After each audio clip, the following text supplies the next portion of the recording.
মরণ তো হবে, মরণ তো একদিন আসবেই জানি, মিনতি তোমার কাছে সেই মরণ আমায় দিও,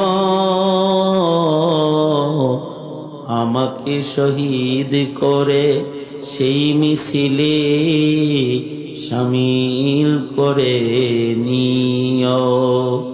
যেই মিছিলের নেতা আমির হামজা, খোবায়েব খাব্বাব, খোদার ছিল তারা অতি প্রিয়, শামিল করে নিও।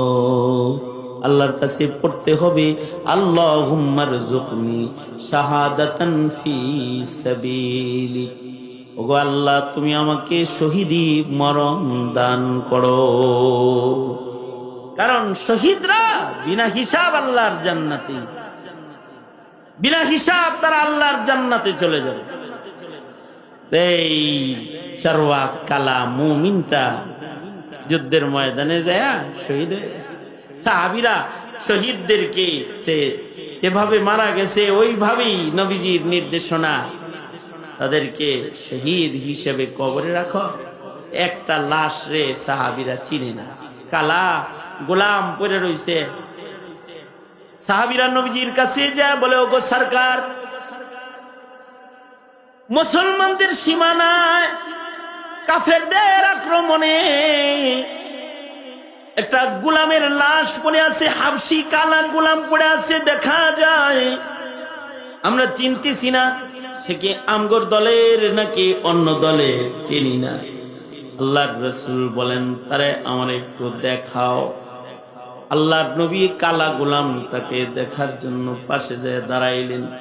দাঁড়ায়া আল্লাহর রাসূল বলে, এ তো শহীদ, শহীদদের দলে ওকে দাফন করে দাও।